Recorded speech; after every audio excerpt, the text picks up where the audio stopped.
راحیل میری دوسری بیوی کے پہلے شوہر سے تھا۔ جڑواں بیٹوں کی پیدائش کے وقت کچھ ایسی پیچیدگی پیدا ہو گئی کہ میری پہلی بیوی بچ نہ سکی۔ بچوں کی دیکھ بھال کے لیے اماں فوری طور پر خیر نساء کو بیاہ لائیں اور یوں راحیل بھی ہماری زندگی میں چلا آیا۔ پہلے دن اماں نے اس کا تعارف کرواتے ہوئے کہا، خیر النساء بہت اچھی ہے، عورت ہے اور دکھی بھی ہے، تیرے گھر اور بچوں کو بہت پیار سے سنبھال لے گی، بس اپنے بچوں کی خاطر تجھے اس کے لڑکے کو بھی گھر میں برداشت کرنا ہوگا۔ اب وہ اس بدذات کو بھلا کہاں چھوڑے۔ اماں کی اس بات نے میرے دل میں ایک گرہ لگا دی۔ دل کے ایک کونے میں کینہ پلنے لگا۔ راحیل بہت تمیزدار بچہ تھا۔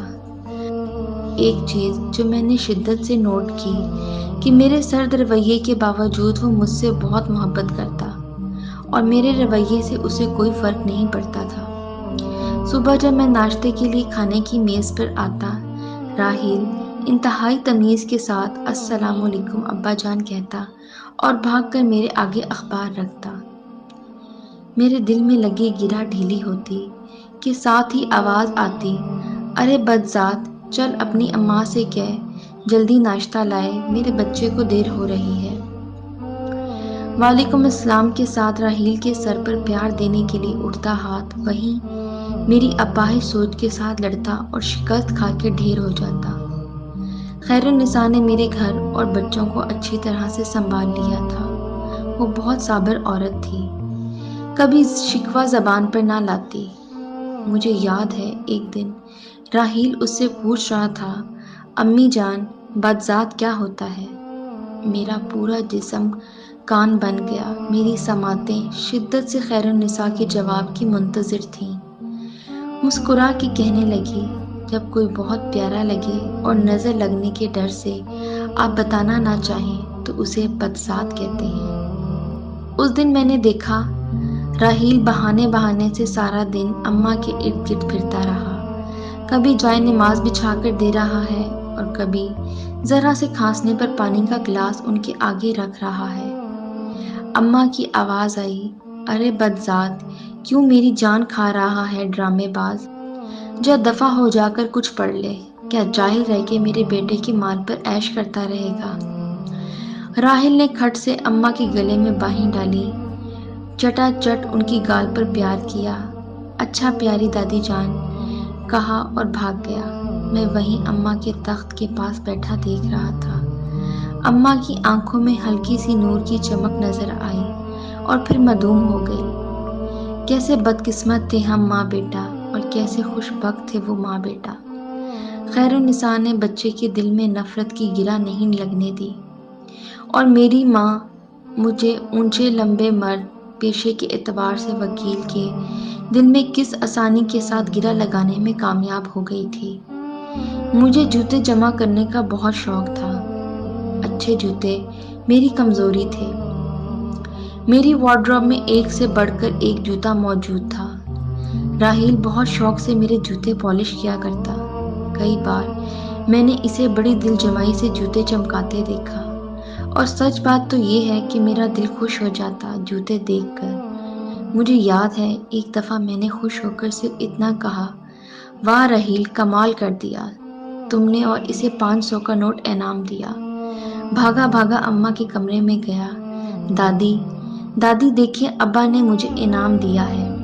گھر کے ملازمین سے لے کر گھر میں آنے والے ایک ایک مہمان کو بتایا کہ ابا نے مجھے انعام دیا ہے۔ اماں نے ہوں بدذات دفع ہو جا کہہ کر منہ پھیر لیا۔ کاش اماں اسے خیر النساء کی خاطر ہی ایک بار گلے سے لگا لیتی، جس نے ان کے پوتوں کو اپنے جگر کے ٹکڑوں سے بڑھ کر پیار دیا تھا۔ اماں کی لگائی ہوئی نفرت کی دھیمی آنچ پر میری انا کا بت پکتا رہا۔ خیر النساء کی میرے بچوں اور گھر کے ساتھ بے پناہ محبت اور احسان بھی انا کے اس بت کو توڑ نہ پایا۔ راحیل کی تمام خوبیوں کے باوجود میں نے کبھی اسے سینے سے نہیں لگایا تھا۔ ہاں، مگر میں نے اس پر خرچ کرنے یا اس کی ضروریات پوری کرنے میں کوئی کوتاہی نہیں کی۔ خیر النساء اتنے ہی میں مطمئن تھی۔ وقت گزرتا رہا، بچے بڑے ہو گئے۔ عمر اور علی میرے جڑواں بیٹے علی تعلیم کے لیے ملک سے باہر چلے گئے۔ راحیل نے میٹرک کے بعد تعلیم کو خیر آباد کہہ دیا۔ میرے بہت چاہنے کے باوجود وہ پڑھ نہ سکا۔ سارے محلے کا لاڈلا تھا۔ صبح کا گھر سے نکلا، شام کو گھر آتا۔ اکثر ہاتھ پر پٹی بندھی ہوتی، جانے کہاں سے چوٹ لگوا کر آتا تھا۔ خیرالنساء نے میرے دریافت کرنے پر کہا، فکر نہ کریں، مجھے بتا کر جاتا ہے، میری اس پر نظر ہے۔ وقت نے اماں کو ہم سے چھین لیا۔ آخری وقت میں راحیل نے اماں کی بہت خدمت کی۔ کئی بار اپنی گود میں اٹھا کر ہسپتال لے جانے کے لیے گاڑی میں بٹھایا۔ ان کا کمزور وجود باہوں میں بھر کر کئی راتیں راحیل نے ہسپتال کے بیڈ پر جاگ کر گزار دی۔ جانے کس مٹی سے بنا تھا یہ راحیل، حالانکہ اب اس کو بدذات کا مطلب بھی سمجھ میں آنے لگا تھا۔ مرتے سمے اماں کے ہاتھ راحیل کے آگے جڑے ہوئے تھے، جنہیں چوم کر اس نے اپنے ہاتھوں سے اماں کی آنکھیں بند کی اور میرے ساتھ انہیں لاحت میں اتارا۔ میرے دونوں بیٹے چاہنے کے باوجود دادی کی آخری رسومات میں شریک نہ ہو پائے۔ اس دن اماں کی لگائی گرا ڈھیلی ہو گئی، بالکل ڈھیلی۔ بس ایک بار راحیل کو گلے سے لگانے کی دیر تھی کہ کھل جاتی، مگر انا کو شکست دینا کہاں میرے بس میں تھا۔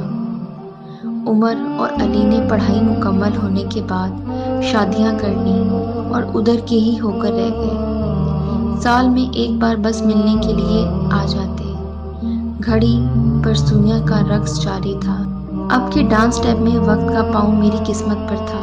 مجھے اپنی کارکردگی پر ایک بہت بڑا ایوارڈ ملنے والا تھا کہ مجھے فالج ہو گیا۔ چمکتے بوٹ پہننے والے پاؤں مفلوج ہو گئے۔ کیا عثمان شاہ ننگے اور ٹھٹرے پیروں کے ساتھ ویل چیئر پر ایوارڈ حاصل کرے گا؟ جس انا کے بت کو میں نہ توڑ پایا، اللہ نے اسے توڑ ڈالا۔ نوکروں کی فوج کے باوجود راحیل میرے سارے کام اپنے ہاتھ سے کرتا۔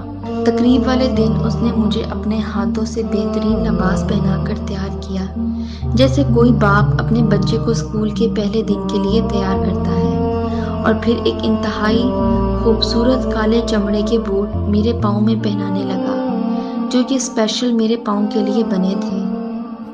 مجھے جوتوں کی بہت پہچان تھی۔ جوتے کسی بہت مہنگی کمپنی پر آرڈر دے کے بنوائے گئے تھے۔ ایوارڈ کے لیے میری ویل چیئر چلانے کے لیے اسپیشل انتظام تھا، مگر راحیل خود میری ویل چیئر چلا کر اسٹیج پر لایا۔ ایوارڈ ملنے کے بعد میرے گال پر بوسہ دیا اور کہنے میں کہنا چاہتا تھا، میں بہت بار راحیل سے کہنا چاہتا تھا I'm proud of my son، مگر کبھی نہ کہہ سکا۔ وہ ایک بار پھر جیت گیا۔ یہ مائیں بڑی ظالم ہوتی ہیں، ان کی لگائی گریں بہت سخت ہوتی ہیں، وقت کے ساتھ ڈھیلی تو پڑ جاتی ہیں مگر کھل نہیں پاتی۔ میرے کان میں اماں کی آواز آئی، بدذات۔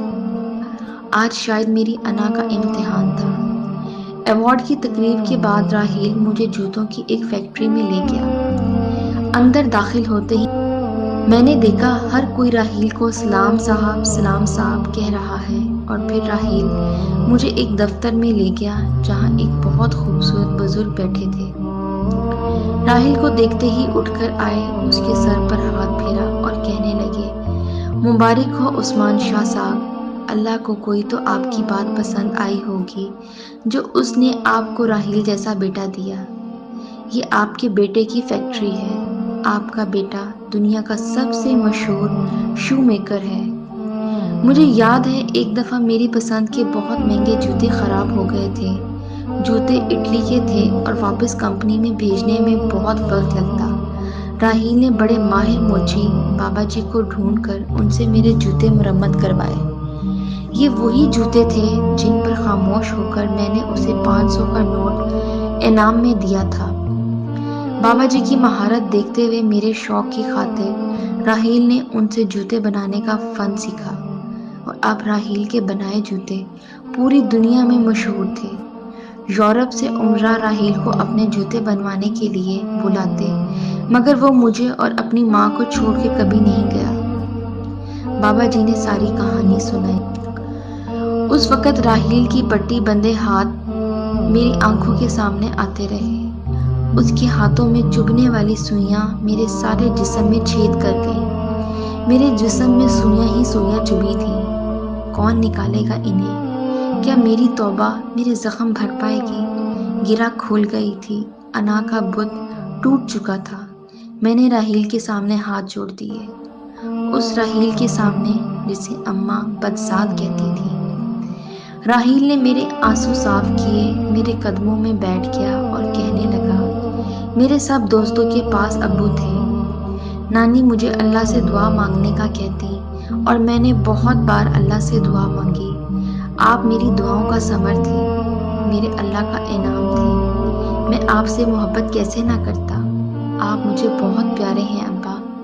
آپ کی نظر کرم 500 کا وہ ایک نوٹ، وہ میری زندگی کی کتاب کا سب سے بہترین نوٹ بن گیا، جس نے میری زندگی بدل ڈالی۔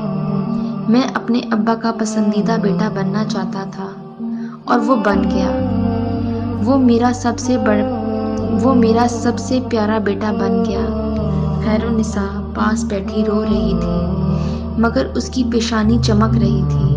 وہ راحیل کی ماں تھی، اس نے راحیل کو محبت کرنا سکھایا تھا۔ کاش میری ماں نے بھی مجھے محبت کرنا سکھایا ہوتا۔ اس رات جب راحیل نے اپنے ہاتھوں سے بنائے ہوئے میرے بوٹ اتار کر مجھے بیڈ پر لٹایا، تو زندگی میں پہلی بار میں نے اس کا منہ چوم کر کہا، I'm proud of my son. I love you more than everything. پیارے دوستو، اپنا قیمتی وقت دینے کا شکریہ۔ ہم امید کرتے ہیں آپ کو ہماری ویڈیو پسند آئی ہوگی۔ مزید اچھی سٹوریز دیکھنے کے لیے ہمارے چینل کو سبسکرائب کر دیں۔ ملتے ہیں کسی نئی دلچسپ کہانی میں، تب تک کے لیے اللہ حافظ۔